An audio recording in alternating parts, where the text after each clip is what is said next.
Eh bien, bonjour et bienvenue donc dans le Morbihan, aujourd'hui sur la petite commune de Saint-Malo-de-Baignan. Une petite commune avec un petit étang de 4 hectares, un drôle d'étang, vous verrez, avec une base nautique où derrière moi on peut voir un phare, car ici on y pratique une petite navigation électrique très rigolote pour le système touristique. Revenons un petit peu à la pêche. Aujourd'hui, je vous invite à découvrir les petites astuces de la pêche à l'anglaise. La pêche anglaise, importée en France dans les années 70, a certaines particularités. Bon nombre d'entre nous vont essayer cette technique-là, mais malheureusement, emmêlage, problème de sondage et amorçage sont 3 points auxquels nous allons vous faire découvrir. Je vous invite donc maintenant à venir me rejoindre juste au bord du plan d'eau. Moi, je vais essayer de pratiquer la pêche sur des très jolis gardons et pourquoi pas des petits carpeaux. A tout de suite au bord de l'eau.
Et bien voilà, on se retrouve maintenant au bord de l'eau. Vous avez vu ce magnifique petit étang. Un temps impeccable pour pratiquer la pêche anglaise. Pour l'instant, pas de vent. La journée peut changer. Nous verrons bien comment ça va se passer. Maintenant, on va parler de pêche anglaise. Pêche à l'anglaise, donc d'abord, pourquoi l'anglaise? Anglaise, ça nous vient de ces îles, bien sûr, de ces Britanniques qui nous ont apporté un petit peu un système de pêche très performant pour attraper des poissons à une vingtaine de mètres, voire pour les spécialistes, 40, 50 mètres. Mais là, nous n'en sommes pas là. Donc, première chose, vous présenter un petit peu la canne anglaise. La canne anglaise, comme son nom l'indique dessus, est une canne d'environ 3,90 m. C'est la canne idéale pour pratiquer la pêche. Un moulinet spécial anglaise. Alors spécial anglaise surtout par rapport à la bobine, qui contient environ une centaine de mètres de fils relativement fins. Ces fils, on va dire, on utilise du 12 centièmes jusqu'au 18 centièmes. Tout dépend le poisson recherché. Passons maintenant aux flotteurs. Je vous ai sorti de ma caisse 3 flotteurs différents. Des flotteurs droits, comme celui-ci. J'aime beaucoup le bleu, voilà pourquoi ma caisse en est remplie. C'est des flotteurs en plume de paon, munis bien sûr d'une antenne rouge pour voir les touches. La grosse difficulté de la pêche à l'anglaise, c'est de pouvoir observer les touches à une distance de 20 mètres. Et c'est là que devient la difficulté de savoir si on a une touche qui va donc être une remontée ou une touche bien sûr, comme d'habitude, qui va sous l'eau. Le deuxième flotteur que je vais vous présenter est un flotteur appelé Waggler. Waggler par sa forme. Il a une forme missile et après il a simplement un corps droit. Donc ça va lui permettre d'avoir une meilleure pénétration dans l'air avec des grammages un petit peu plus forts et d'aller à la même distance. Si le vent se lève, je peux changer d'un flotteur à un autre. Le dernier flotteur que je vais vous présenter est le même que le précédent, sauf qu'il est muni d'ailettes. Il arrive quelquefois, comme je vous ai dit tout à l'heure, que les grands champions pêchent à 40, 50, 60 mètres, je l'ai vu aussi quelques fois. Donc ils utilisent des flotteurs de ce style-là, avec une forme d'ailette qui lui permet une meilleure stabilité au lancer à longue distance. Il est très simple, vous voyez une couleur unique noire et un bout rouge pareil, classique. Sa particularité par contre, elle est dans le calcul du poids qu'il faut utiliser sur la ligne.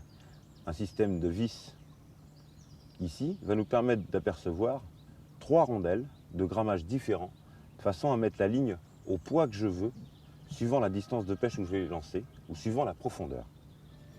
Nous verrons peut-être ça tout à l'heure si le vent se lève. Mais pour l'instant, nous allons parler un petit peu plus de la ligne.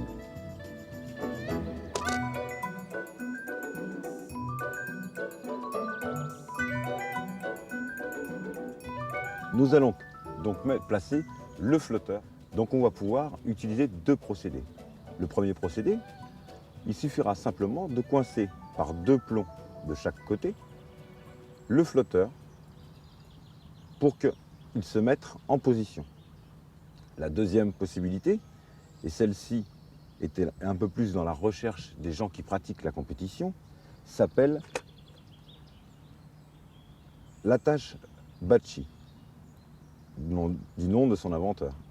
Alors cette petite attache, c'est une agrafe, une gaine très dure, pleine. Je vais enlever maintenant la petite gaine noire qui vous cache le système. Voilà. Le système, en fin de compte, n'est simplement qu'un fil en acier muni d'une boucle et d'une gaine qui va recouvrir le fil. Je garde donc de côté la première partie et je ne prends pour l'instant que la gaine.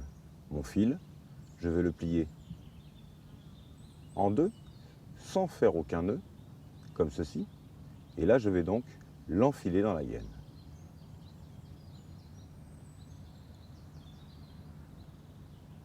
Un petit peu délicat.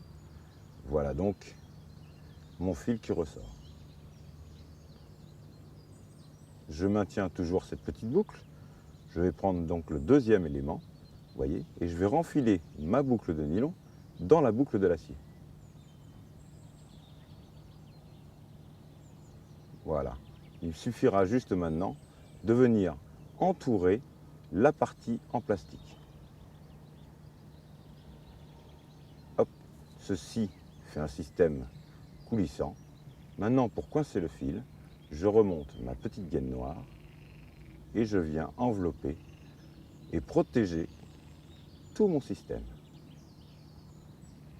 Voilà donc maintenant le système qui va me permettre de fixer mon flotteur à la profondeur où je vais vouloir.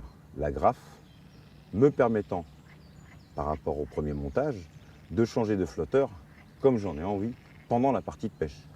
La grafe étant ouverte, je prends le flotteur droit en vérifiant bien sûr son grammage. Celui-là a une portance de 6 grammes, mais je dois rajouter 1 gramme de plomb. Je place donc dans la grafe et il ne me reste plus maintenant qu'à fermer la grafe. Voilà donc le flotteur maintenant positionné sur ma ligne. Il ne me reste plus maintenant qu'à placer quelques plombs. Et pour ce flotteur-là, je sais qu'il me faut 1 gramme de plomb. Donc je vais commencer à fermer déjà mon plomb pour que mon fil soit bien centré sur le plomb. Voilà. Pour l'instant, je ne pêche pas, je fais que régler mon flotteur par rapport à la position qui va se mettre dans l'eau, c'est-à-dire que dès que les plombs vont toucher l'eau, il va se redresser et ma ligne va donc être comme ça dans l'eau. Après, on verra que s'il y a assez de plomb, eh ben, ça va s'enfoncer jusqu'à cette hauteur-là. Et là, la ligne sera donc pêchante. Mais procédons à l'opération. Alors, comment il est dans l'eau? Voilà, là il est bien plombé. On pourra voir les touches assez facilement, il remonte bien. Donc je pense qu'il est suffisamment plombé pour pouvoir pratiquer cette pêche à une vingtaine de mètres.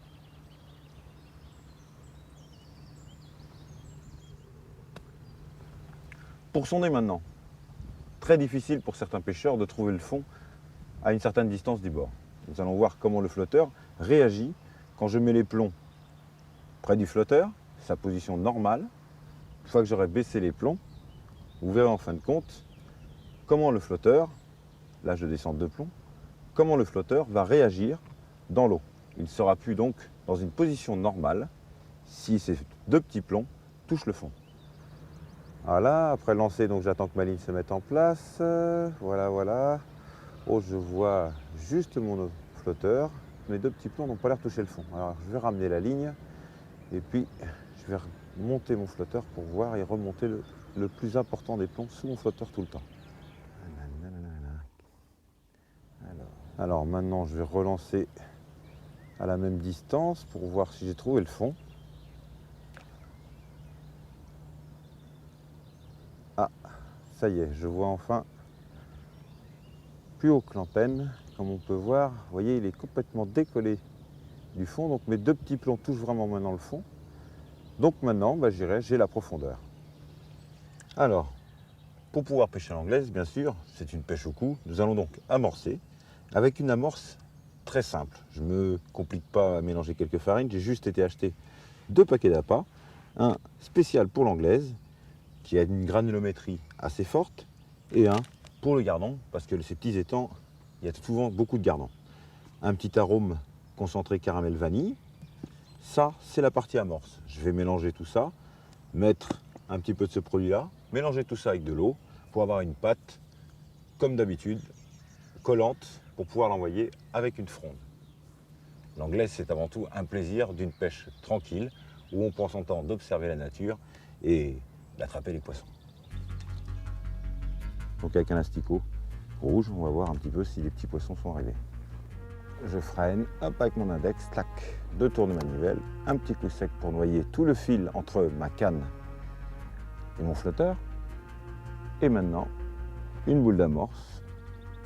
Voilà, pas trop grosse, hein, la taille d'un œuf à peu près. Gardez toujours la même forme de boule. Celle-là va bien s'adapter à votre godet. Vous prenez le godet main entière, sans l'écraser, simplement pour tendre les élastiques, bras tendus, voilà, et j'accompagne avec le poignet. Hop. Ah, raté, première touche. Elle est ratée.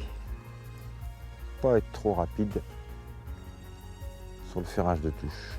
Bien voir un peu si c'est une vraie touche de gardon, une touche de brème. Ça pêche quand même à une distance d'une bonne vingtaine de mètres.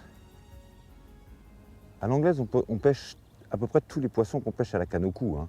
Que ce soit le gardon, bien sûr, la brème, mais on va surtout rechercher des poissons de forte taille. Par contre, l'anglaise aussi peut aider dans des petits plans d'eau comme ça, où le fond n'est pas très profond sur une très grande distance.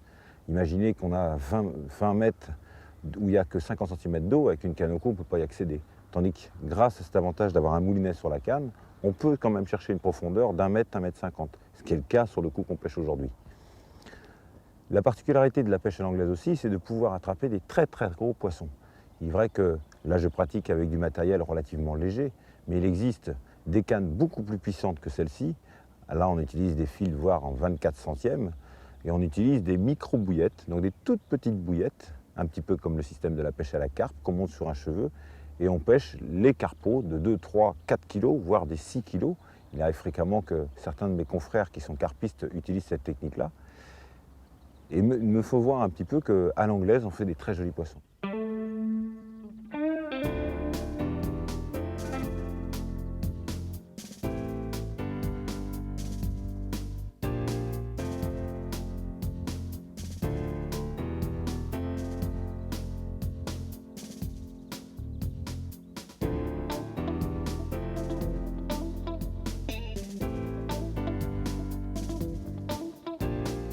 Allez, on va. Voilà, après un petit quart d'heure et quelques touches ratées. Oh, une petite brème. Hop, voilà le premier poisson de l'étang de Saint-Malo de Bignon. Une rime. Voilà, petite brème. Le début, je pense, d'une belle série. Allez, alors j'ai mis un asticot rouge et un petit pinky blanc sur mon hameçon de vin. Je vais reprendre la même chose mais dans le seau d'appât pour qu'ils aient un petit peu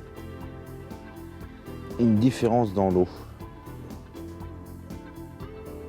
J'ai remarqué qu'il était préférable d'utiliser les èches qu'on met dans la farine. Ça évite certainement des parasites de goût avec ce qu'on peut avoir sur les doigts. Allez, on relance, même endroit. Hop, et je freine pour la fin. Voilà. Ma ligne est bien allongée. 2-3 tours. Un coup sec pour noyer toujours le fil entre votre bouchon et la canne à pêche. Comme ça, le flotteur ne dérive pas. Allez, encore une autre touche. Hop, le voilà. Ça y est, je crois que le poisson, ce coup-ci, est arrivé sur les premières boules d'amorce. Ah, poisson un peu plus fort.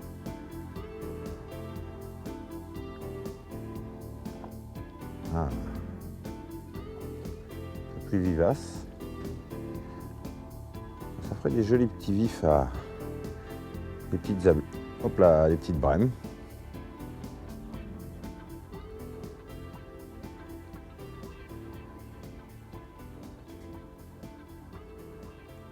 Voilà.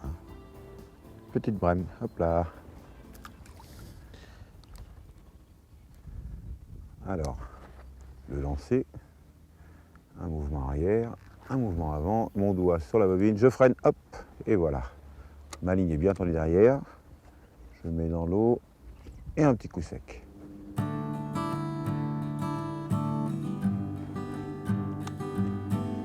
Tidadam.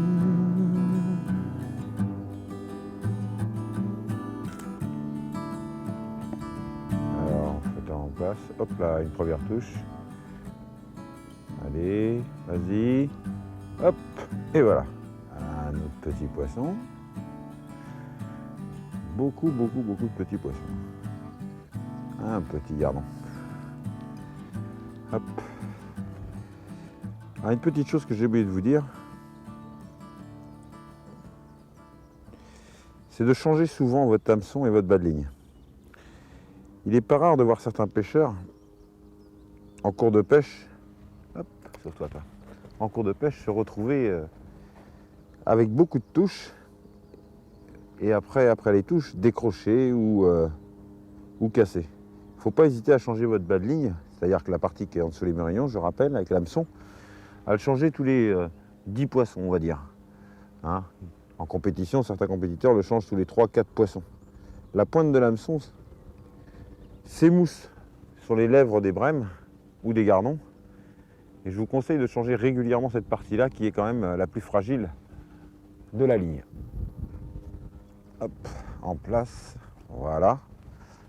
Une petite boulette pour le rappel, sans trop la serrer. Je me suis aperçu que depuis 1 heure que je faisais ce genre d'opération,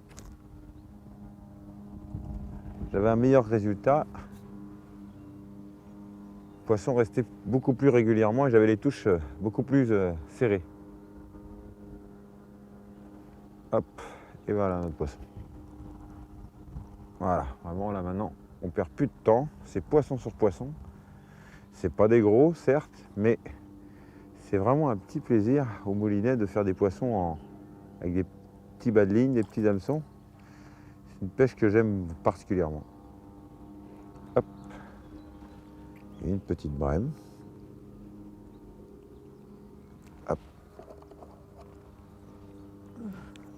Voilà, ne bouge pas, je vais t'enlever ce qui te fait mal sur le palais. Hop, et voilà. Alors, je recommence la manœuvre. Je mets en place ma ligne, donc bien lancée devant mon repère visuel qui est le saule là-bas. Allez, une dernière fois. Elle l'a remonté. Vas-y, coule-le.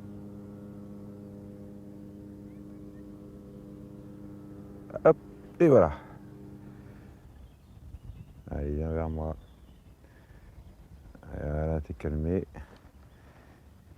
Et hop, on le lève et on l'emmène sur le tablier. Et une autre petite brème. Oula, calme-toi. Juste pris dans le pli de la lèvre. Voilà. Voilà une jolie petite brème. La taille pour une petite taille pour le bonne taille pour le brochet, pour pêcher le brochet. Par contre, le silure raffole de ces poissons-là quand ils sont un petit peu plus gros. La brème, hop, le vif à silure.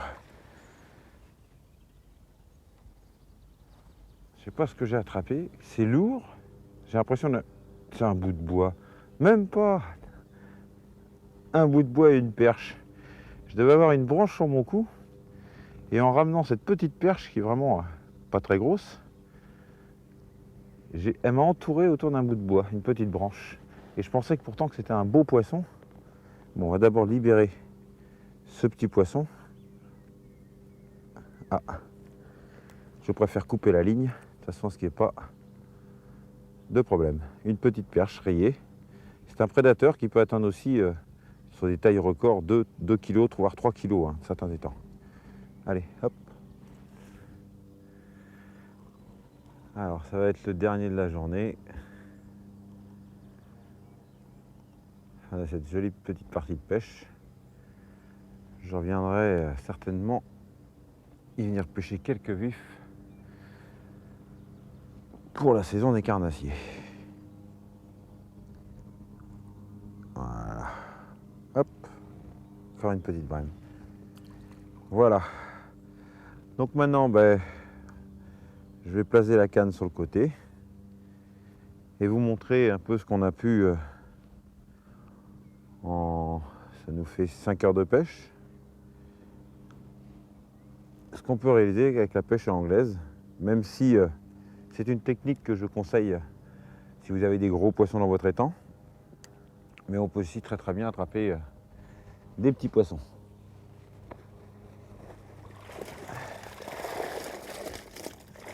Voilà une petite friture à l'anglaise. Alors je vais les mettre dans le seau pour vous présenter un petit peu cette jolie partie de pêche qui, je pense, l'été doit, même toute l'année, doit intéresser beaucoup de pêcheurs qui viennent y séjourner au camping. Voilà, donc un seau plein de friture, une petite perche rayée qui m'embête aussi, hein, j'ai réussi à attraper à l'asticot. Voilà, une petite brème, un petit hybride très nerveux avec quelques marques, mais je pense que c'est un peu la bourriche. Il y en a plus que je ne le pensais. On a aussi les petits gardons, nos petits gardons. Tout ça font partie de la famille des cyprinidés, donc des poissons blancs, sauf la perche que je vous ai présentée tout de suite. Voilà, famille des perchidés. Il y a plusieurs espèces dans les poissons blancs, dans les cyprinidés. La carpe en fait partie aussi. Donc là, c'est une petite pêche sympa, on va dire. Allez, on va les relâcher avant qu'ils tournent de l'œil, ce qui fait très lourd aujourd'hui. Bien sûr, hop, on va rentrer légèrement dans l'eau. Voilà, pour mettre le seau et attendre que les poissons d'eux-mêmes retrouvent une fraîcheur et une oxygénation qui leur permettra de sortir de mon seau. Voilà, petite brème, les petites brèmes. Voilà. Oh yeah. Allez, sauvez-vous. À la prochaine fois. À la prochaine fois sur ce petit étang de Saint-Malo-de-Bignon. Donc comme je vous le dis, c'est un étang où vous pouvez venir passer vraiment un week-end complet de pêche grâce à cet aménagement touristique qui fera plaisir aussi bien à vos enfants qu'à vos époux. Il y a quand même toute la visite dans la forêt de Brocéliande qui peut être très intéressant. Voilà. Donc j'espère que vous avez encore passé un bon moment à découvrir cette technique de pêche qui est la pêche à l'anglaise. Découvrir, je ne pense pas pour certains, mais pour les débutants ou les novices ou les jeunes. Par contre, un site magnifique, même si l'étang est riche en petits poissons, on n'a pas eu la chance de faire des très gros poissons. On a quand même passé un agréable moment, on a été reçus très bien dans ce petit village de Saint-Malo-de-Bignon, dans le Morbihan. A bientôt dans la forêt de Brocéliande pour de nouvelles aventures.